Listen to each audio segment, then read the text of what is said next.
रहीम अस्सलाम वालेकुम। आज मैं आपके लिए एक और रेसिपी लेकर आई हूँ। आज मैं बनाने जा रही हूँ कड़ी पकौड़ा। तो इस रेसिपी को बनाने के लिए सबसे पहले जो है हम एक देगची लेंगे। उसमें मैं तकरीबन 5 से 6 टेबलस्पून ऑयल ऐड करूँगी। मैं यहाँ पे ऑलिव ऑयल यूज़ कर रही हूँ, आप चाहे अपनी मर्ज़ी से जो भी ऑयल है वो ऐड कर सकते हैं। ऑयल गर्म हो गया, अब मैं इसमें चौथाई चम्मच मेथी दाना वो ऐड कर रही हूँ। मेथी दाने को ऑयल में ऐड करके आपने तब तक कुक करना है जब तक इसका कलर जो है वो चेंज ना हो जाए। इनका कलर चेंज हो गया, अब इसमें 2 मीडियम प्याज ग्राइंड की हुई वो ऐड कर रही हूँ। इसको मिक्स करेंगे अच्छे से। 1 टीस्पून सॉल्ट ऐड करेंगे, 1 टीस्पून हल्दी, 1 टेबलस्पून रेड चिली पाउडर। मसाले डाल के इनको अच्छे से मिक्स करेंगे।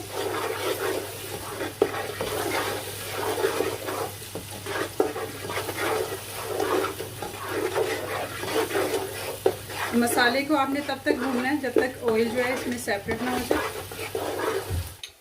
ग्राइंडर की जग में मैं 2 कप योगर्ट ऐड करूँगी, 5 टेबलस्पून बेसन ऐड करूँगी, थोड़ा सा पानी ऐड करूँगी इसमें। अब इनको मैं ग्राइंड कर लूँगी।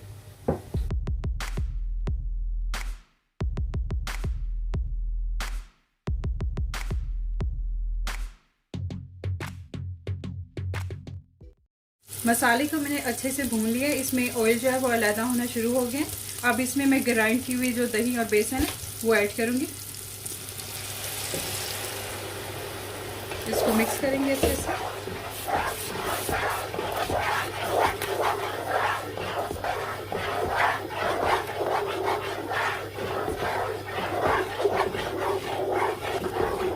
अब इसमें मैं पानी ऐड करूँगी और साथ में मिक्स करती जाऊँगी इसको। पानी तकरीबन आप 3 से 4 लीटर इसमें ऐड करें, क्योंकि कड़ी जितनी ही पतली होगी, पकेगी, थिक होगी, उतनी ही मज़े की बनेगी।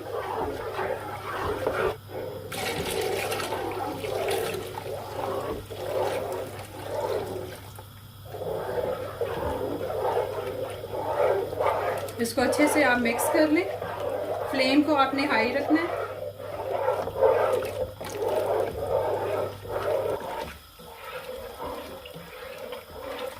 कड़ी जो है आपकी बिल्कुल पतली इस तरह से होनी चाहिए, क्योंकि जितनी पतली होगी, मीडियम फ्लेम पे पकेगी, उतनी ही ये मज़े की बनेगी। अब इसको मैंने फ्लेम हाई रख के तब तक कुक करना है जब तक कि इसमें बॉयल ना आ जाए। यहाँ पर कड़ी में बॉयल आना शुरू हो गया। अब मैं यहाँ पे इसकी फ्लेम जो है वो लो करके इसको कम से कम 2 से 3 घंटे के लिए पकने के लिए रख दूँगी, क्योंकि जितनी कड़ी पकेगी उतनी ही मज़े की बनेगी। कड़ी को पकते हुए 2 से 2.5 घंटे हो गए हैं। काफ़ी हद तक ये पक चुकी है और गाढ़ी भी होना शुरू हो गई है। ये आप ही डिपेंड करता है कि आपने कितनी इसकी थिकनेस रखनी है। और स्टार्ट में जब मैं मसाला भून रही थी, जो ऑयल था, अब आप देखेंगे कि ऑयल भी आहिस्ता आहिस्ता किनारों पर आना शुरू हो गया। यही इसकी पहचान है कि कड़ी तकरीबन पक चुकी है आपकी। अब इसको तकरीबन थोड़ा सा टाइम और मैं दूंगी और इतनी देर में मैं पकौड़ों की तैयारी कर लूँगी। पकोड़े बनाने के लिए मैंने एक बोल में 2 कप जो है वो बेसन लिया है। अब इसमें मैं 1 टीस्पून सॉल्ट ऐड कर रही हूँ, 1 टीस्पून रेड चिली, 1 टीस्पून ज़ीरा, 1 टेबलस्पून होल कोरिएंडर। अब इनको अच्छे से मिक्स करेंगे।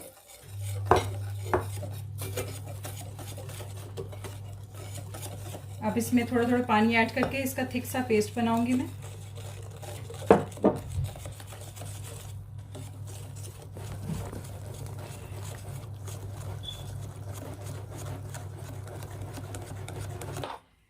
पेस्ट रेडी है।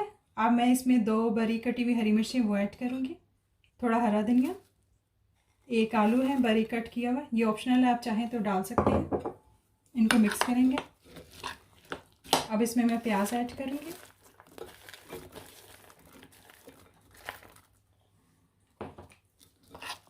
इसको अच्छे से मिक्स करेंगे।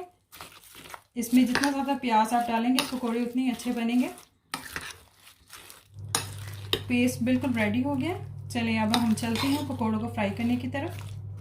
पकौड़े जो है ये आप पे डिपेंड करता है, छोटे बनाने या आपने बड़े बनाने।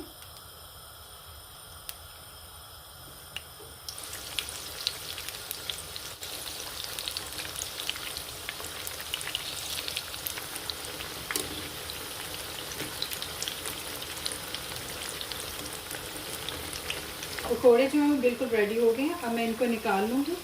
इसी तरीके से जो बाकी पेस्ट है उसके भी मैं पकोड़े बना लूँगी। पकोड़ों को भी मैंने फ्राई कर लिया था, कड़ी भी पक के तैयार हो गई है। अब मैं इसमें पकोड़ों को ऐड करूँगी।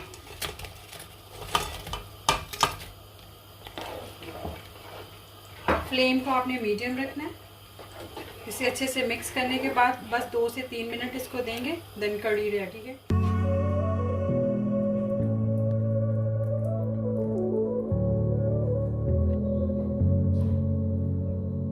अब मैं इसको तड़का लगाऊंगी।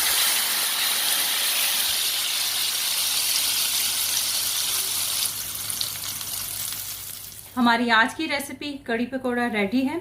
मैंने आपको स्टेप बाय स्टेप इसका सारा प्रोसीजर बताया कि किस तरह से कड़ी बनती है। अगर आपको मेरी रेसिपी अच्छी लगे तो उसको लाइक एंड शेयर करें। अभी तक मेरे चैनल को सब्सक्राइब नहीं किया तो सब्सक्राइब करें। मिलते हैं अपनी एक वीडियो में। अपना ख्याल रखिएगा। अल्लाह हाफ़िज़।